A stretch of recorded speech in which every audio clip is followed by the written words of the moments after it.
El pueblo de Guatavita, cerca de Bogotá, era uno de esos lugares donde todos conocen los apellidos de los demás, y las ventanas por la noche brillan como si detrás de las delgadas cortinas vivieran destinos ajenos, más audaces. En el patio de una hacienda local organizaron una recepción benéfica. Fue idea de mi esposo, Mateo, tanto para la gente y los contactos útiles, como para un nuevo contrato. Yo llegué con un vestido negro de satén hasta la rodilla, ceñido y de tirantes finos. Debajo medias color piel con una banda de encaje, ocultas por la tela, y una fina lencería de seda color azul profundo. Me cambiaba la postura, el paso e incluso la respiración. Todo se volvía más preciso, más claro, como si regresara a mí misma. No buscaba miradas, pero sentía que cada paso me hacía a la vez más pura y más peligrosa. Mateo se disolvió rápidamente entre hombres de traje que discutían sobre unos terrenos cerca de Cajicá y cifras que hacía tiempo que yo había dejado de considerar importantes. Me quedé junto a la barra con una copa de champán, mirando el mantel como si en él estuviera bordado mi destino. Y entonces apareció él, el padre de Mateo, Alejandro. Siempre se había comportado de forma reservada, con una ligera ironía, como si observara a la gente desde otro piso de la realidad. Normalmente en las comidas familiares, intercambiábamos dos frases amables, pero ahora se acercó con una copa y una media sonrisa. «Soportas el aburrimiento de estas veladas con una entereza admirable», dijo, inclinándose hacia mi oído. Sentí su aliento y por alguna razón, no di un paso atrás. Respondí algo trivial, pero olvidé mis propias palabras al instante, porque la conversación que surgió fue extraña, ligera como el encaje y, al mismo tiempo, inquietante como el aire antes de una tormenta. No solo hablaba con palabras.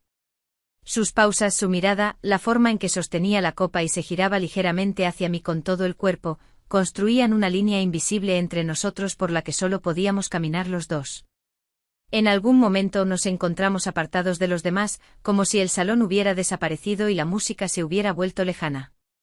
Me di cuenta de que me miraba como Mateo había dejado de hacerlo hacía mucho tiempo, no con cortesía, sino con atención, como si estuviera leyendo algo vivo. Había algo aterrador y atractivo en ello. Más tarde, cuando volvíamos, no había sitio en el coche y terminé en un taxi junto a Alejandro. Íbamos en silencio. Su mano descansaba en el asiento tan cerca de mi muslo que sentía su calor, como si el contacto ya se hubiera producido. Él miraba por la ventana, yo lo miraba a él, y las calles tras el cristal se convertían en un borroso álbum de deseos no expresados. Al despedirse, mantuvo su mirada más tiempo de lo que el papel de suegro permitía. Me pareció que quería decir algo, pero en lugar de eso, solo sonrió y se fue. No pude dormir. Me desvestí y me paré frente al espejo. No posaba para Mateo. Me miraba a mí misma como una mujer a la que por primera vez en mucho tiempo, alguien había visto de verdad. No con los ojos, sino con la piel. Saqué un conjunto de encaje casi olvidado, y lo puse encima de las demás cosas. No para mañana, solo para que estuviera más cerca. Por dentro todo temblaba. Me acosté, cerré los ojos, pero entendí que algo ya se había movido, y la vida de antes no volvería. El mecanismo se había puesto en marcha, y era imposible detenerlo. La semana después de esa noche pasó como a través de un cristal ahumado. Desempeñaba mi papel de esposa, cocinaba, sonreía, abrazaba, respondía a las preguntas de siempre, pero mi cuerpo ya no respondía a esa ternura. Dentro de mí, como en una habitación separada, vivía otro mundo. Allí se guardaban su mirada, su silencio en el taxi y esa frase inacabada que quedó suspendida entre nosotros. El domingo había almuerzo en su casa, en un barrio antiguo de las afueras, donde las casas de un piso se alinean en hileras y el aire huele a hierbabuena y a pasto recién cortado. Elegí un vestido discreto pero que realzaba mi figura, blanco de manga corta, y debajo, esa lencería azul que hacía que mi cuerpo recordara lo que era estar viva. En la casa olía a ajiaco, a tinto y a leña. Acogedor, y al mismo tiempo todo dentro de mí estaba tenso como una cuerda. Mateo, como de costumbre, se enfrascó en conversaciones con su hermano, y yo ayudaba en la cocina de forma mecánica, como siguiendo instrucciones, hasta que Alejandro se acercó más de lo debido. «Hoy estás muy callada», dijo colocando un cuenco con mermelada sobre la mesa, junto a mis dedos. No me tocó, pero sentí el calor de su mano. La mañana fue difícil, sonreí y me toqué la barbilla con los dedos, un gesto que él, por supuesto, notó. Nos quedamos solos un segundo junto al viejo aparador en un rincón de la cocina, cerca de la ventana. No me miraba directamente a los ojos, sino un poco más abajo, y yo lo sentía en la piel.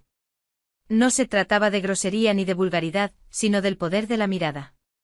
Me mantenía a distancia, pero al mismo tiempo era como si me estuviera marcando. Más tarde, cuando todos salieron al patio a tomar el postre, volví a la cocina a por el azucarero. Él apareció justo detrás. «Sabes que tu forma de caminar se oye incluso antes de que entres», dijo en voz baja, y esas palabras me golpearon en algún lugar bajo los omóplatos. «¿Y eso es malo?», pregunté. «Es peligroso». Nos quedamos inmóviles. Fuera, los niños reían. Alguien llamaba a un perro y dentro de la cocina había un silencio cargado de demasiado significado. Estaba de pie a mi lado, muy cerca. Sentía el olor de su perfume mezclado con tabaco y algo cálido, humano. No hizo nada, solo miraba. Pero eso fue suficiente para que un escalofrío me recorriera la espalda. Esa noche volvía a casa junto a Mateo, que hablaba con entusiasmo de un nuevo contratista. Yo asentía, pero no oía nada. En mi cabeza solo resonaba ese, es peligroso. Y ese peligroso ya no asustaba. Despertaba. A la mañana siguiente me desperté muy temprano. Me puse una bata, me senté junto a la ventana y observé cómo la mañana gris envolvía el patio, como si alguien estuviera borrando los límites. En mi memoria aparecieron sus dedos, que no me tocaron, pero que aún así dejaron una huella. Me levanté y saqué un conjunto nuevo, fino, negro con un detalle de encaje en la espalda. Me lo puse sin más, bajo la ropa de casa, para recordarme que existía. Al tercer día, yo misma inventé una excusa. Un álbum de fotos familiar que supuestamente estaba en su trastero, muy necesario para una sorpresa de aniversario para Mateo. Alejandro respondió brevemente, «Pasa por aquí. Después de las 4 estoy en casa». Conduje hasta su casa como bajo los efectos de un sedante. El cielo estaba bajo, el asfalto brillaba después de la lluvia. Aparqué, me sequé las palmas de las manos en la falda y caminé hacia la puerta. Abrió casi de inmediato, como si hubiera estado esperándome detrás.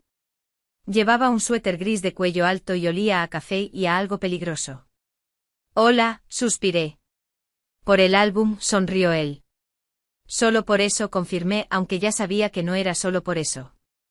Me llevó a la terraza, donde ya había un termo y 2 tazas sobre la mesa. Nos sentamos hojeando las fotografías. Comentaba las fotos en las que era joven, en las que Mateo era un niño con un overol. Yo reía, cada una de nuestras risas sonaba como un intento de justificación. «¿Recuerdas la primera vez que viniste a casa?», preguntó. «Con una blusa azul». Mateo no te quitaba los ojos de encima. «¿Y usted?», pregunté. Me miró fijamente.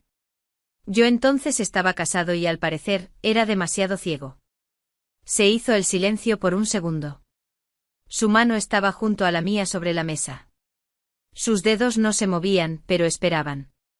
Puse mi palma sobre la suya. No me besó, no dijo nada, simplemente apretó mi mano. Y eso fue suficiente para que el resto de mi día ardiera por dentro con una larga llama de deseo. Pasó una semana, pero dentro de mí se alargó como una vida entera. Cada día, cada mañana junto a Mateo se convertían en un decorado, pulcro, familiar, pero muerto. Y yo me sentía como una actriz que de repente se da cuenta de que está ensayando una obra completamente diferente. Todo empezó de verdad en el momento en que llegó un mensaje de Alejandro: «¿Me ayudas a elegir un regalo para Mateo? Tienes buen gusto. Hoy después del almuerzo». Releí esas líneas varias veces. Aparentemente inocentes, pero bajo las palabras había un forro denso, sedoso, oculto. Me puse un vestido gris claro con cuello estrecho y mangas hasta el codo, que acentuaba la cintura y las clavículas. Unos zapatos azul oscuro de tacón bajo como una señal, como una contraseña, y elegí lencería roja. No pensaba que la vería, pero estaba segura de que la sentiría. Nos encontramos en un viejo centro comercial en las afueras, discreto con suelos de baldosas y olor a café de máquina. Él esperaba en la entrada con su habitual media sonrisa. Ni un roce ni una palabra de más, todo lo decidía la mirada. En la tienda de ropa de hombre elegimos camisas, cinturones, corbatas. Yo sostenía las cajas, él asentía. La gente a nuestro alrededor vivía su vida, sin sospechar que entre nosotros servía una ajena. Sus dedos rozaban ligeramente mi muñeca cuando me quitaba un paquete. Su voz sonaba más baja de lo necesario. Me di cuenta de que mi respiración era entrecortada. Últimamente Mateo tiene un gusto extraño, dije, jugueteando con una corbata de estampado abstracto. Él, en general, tiene un extraño sentido del valor, respondió, mirándome directamente a los ojos. No aparté la mirada. Y en esa inofensiva sección de caballeros comenzó el verdadero juego. Después de las compras me invitó a un café en un pequeño local en un patio interior. Nos sentamos en un rincón, donde la penumbra de un toldo nos ocultaba de los transeúntes. Pedimos un té y ni siquiera lo tocamos. Recuerdo cómo tomó mi mano sobre la mesa, sin miedo y sin teatro. Simplemente la tomó y la sostuvo como si el mundo pudiera apagarse. No entiendo hacia dónde vamos, dije, pero no quiero parar. Él exhaló y respondió, sinceramente, yo tampoco. Solo temo que un día dejemos de controlarnos. Y tal vez eso es lo que hemos estado esperando, dije yo. Después del café, me llevó hasta una parada de autobús. En el coche sonaba la radio. Una vieja canción se arrastraba por los altavoces, y de repente sentí ganas de llorar por la tensión y por un extraño alivio. La vida se movía de nuevo dentro de mí. Antes de que me bajara, me abrazó. Un abrazo largo y silencioso. Su palma se posó en la parte baja de mi espalda, y una ola de calor recorrió mi columna. ¿Nos volveremos a ver?, preguntó sin soltarme. Sí, respondí casi en un susurro. En casa intenté parecer tranquila. Mateo no notó mi tensión, hablaba del trabajo y de un nuevo proyecto en Medellín, y yo sonreía pensando en lo fácil que era ahora ocultar la verdad. Qué fácil es mentir cuando el cuerpo ya no sabe callar. Por la noche no dormí. Me quedé tumbada, mirando al techo con un camisón de tirantes finos y esa misma lencería roja que él no había visto, pero que quemaba, respiraba, exigía. Salí silenciosamente al balcón, me senté en una silla, abracé mis rodillas y me imaginé su mano en mi nuca, su aliento en mi mejilla, su voz junto a mi oído. Y solo entonces en el silencio absoluto comprendí que ya no me pertenecía a mí misma como antes. Pasaron varios días. Cada mañana me despertaba con la sensación de que la tierra bajo mis pies se había desplazado ligeramente. La casa parecía estar en un puente colgante balanceándose sobre un abismo de silencio. Preparaba el café, planchaba las camisas de Mateo, hacía todo como siempre, pero era como si no fuera yo la que estaba dentro de esos movimientos. Todo, excepto los pensamientos sobre Alejandro. Él no escribía, y yo también guardaba silencio. Entre nosotros había una pausa, no un final, sino una respiración antes del siguiente paso. Mientras tanto, Mateo decidió que debíamos socializar. Fuimos al cumpleaños de un amigo suyo del colegio en un pueblo cercano. La casa era grande, había muchos invitados, niños, risas, conversaciones, música. Y yo me sentía ajena, como si me hubieran colocado en un cuadro perfecto donde no debía moverme. A mitad de la noche Alejandro llamó. Como por instinto, me aparté hacia la ventana de una habitación con balcón. Sé que no puedes hablar, dijo. Es solo que te extraño. Apreté el teléfono contra mi mejilla y cerré los ojos. No pude responder, solo respiraba. Él lo oyó. Y eso le bastó. Una hora después, nos fuimos a casa. Yo iba sentada en silencio con los dedos entrelazados sobre las rodillas.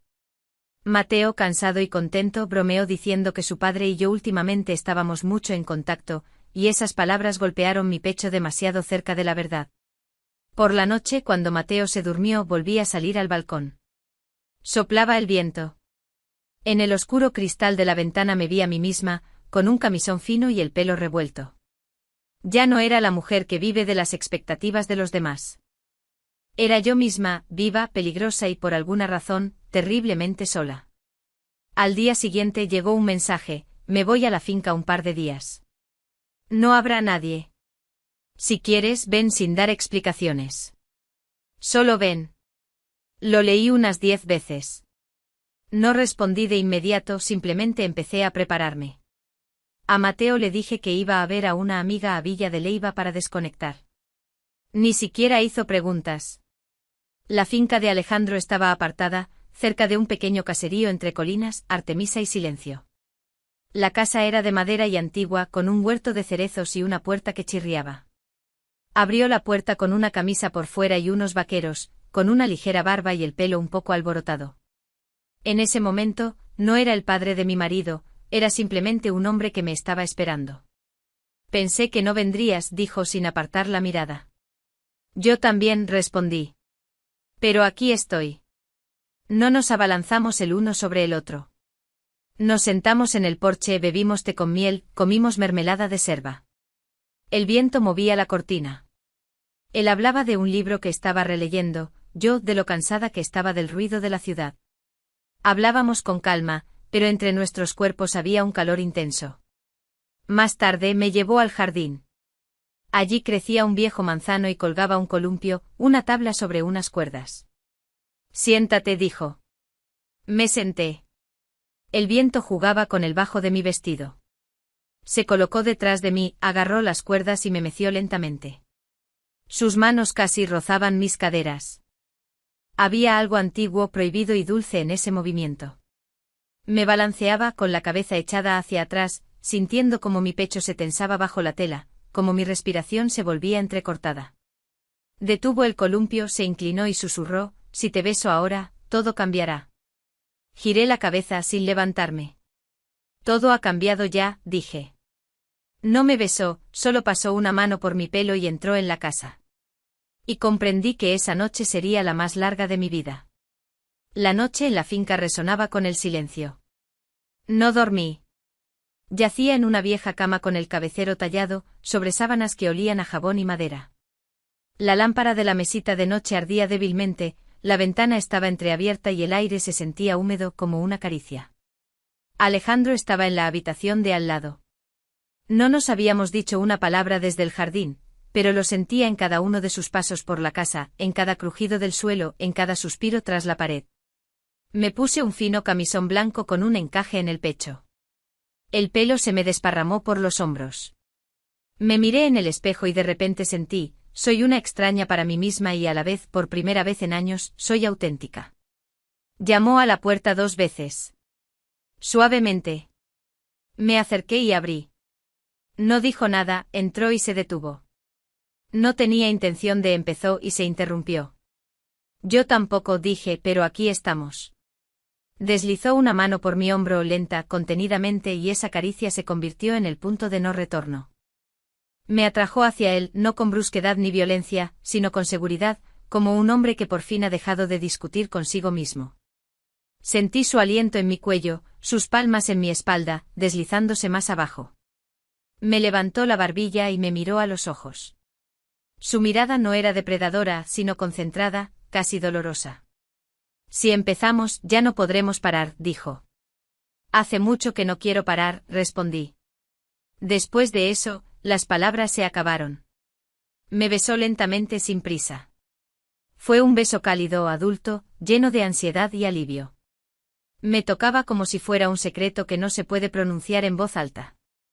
Me quitó el camisón como si estuviera desenvolviendo una carta. Mis manos temblaban cuando toqué su pecho, cuando mis dedos encontraron el calor de su piel y la tensión de sus músculos. No se trataba de una pasión animal, sino de fuerza y reconocimiento.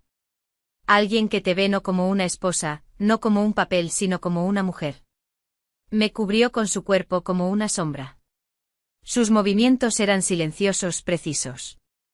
Apenas hacíamos ruido, solo la respiración y el susurro de las sábanas. Me mordí el labio para no gritar. Me apretó la mano con fuerza, como un ancla. Y en eso no había locura, sino conciencia. Cuando todo se calmó, permanecimos mucho tiempo tumbados uno al lado del otro con las frentes juntas.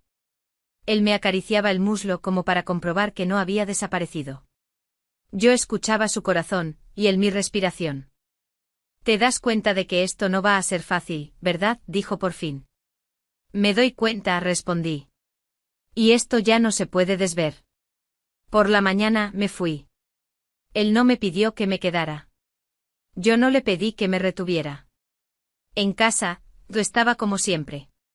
Mateo veía la televisión y preguntó, ¿qué tal tu amiga? Mentí con tanta facilidad que me asusté a mí misma. Llevaba el mismo vestido, pero debajo había otro cuerpo. Un cuerpo en el que ya no vivía una esposa, sino una mujer que había cruzado la línea. Pasó una semana, luego otra. Alejandro y yo no nos vimos. Desapareció como si nada hubiera pasado. Solo la piel recordaba, solo los labios buscaban esa suavidad, solo por dentro todo seguía ardiendo. Una noche Mateo me abrazó y, de repente, todo mi cuerpo se tensó. Dijo en voz baja, «Has cambiado». No lo entiendo. Es como si estuviera siempre en otro lugar. No respondí, solo sonreí como se sonríe cuando da miedo decir la verdad en voz alta. Se fue a dormir, y yo me quedé en la oscuridad con el teléfono en las manos. Un minuto antes, había llegado un mensaje de Alejandro. Me han ofrecido un trabajo de larga duración en Medellín. Quizás así sea lo correcto. Es posible que no nos volvamos a ver, pero me gustaría hablar al menos una vez sin secretos. Lo leí una y otra vez, y las lágrimas brotaron solas. No de pena, sino de liberación, de soledad, de que todo se había vuelto real. Salí al balcón. El viento sacudía la cortina, y de repente comprendí con claridad que la historia no tenía por qué acabar en un escándalo o en una mentira eterna. Por la mañana, le dije a Mateo que teníamos que hablar, sin acusaciones ni teatro. No entré en detalles, pero le dije lo más importante: ya no me siento viva a tu lado. No quiero seguir así. Guardó un largo silencio y luego, por primera vez en años, no me preguntó por el trabajo ni por los planes, sino por mí. ¿Qué fue lo que me perdí? Hablamos con dificultad, lentamente, como personas que temen el dolor pero están cansadas del vacío. Un mes después, nos separamos en silencio, sin guerra. Él se quedó en la ciudad. Yo alquilé un pequeño apartamento más cerca del centro y por primera vez, empecé a vivir sin el papel de la chica buena. A Alejandro le respondí escuetamente: hablemos. Pero con la verdad. Nos encontramos en un café junto a la estación de autobuses, un lugar neutral donde nadie pertenece a nadie. No me tendió la mano primero, solo me miró y preguntó: ¿de verdad estás lista para vivir sin máscaras? Respiré hondo y dije: ya lo estoy haciendo. La única pregunta es si tú podrás. Y en ese momento comprendí que a partir de entonces podría pasar cualquier cosa, juntos o por separado, pero por primera vez en mucho tiempo, sería mi elección, no el papel de alguien.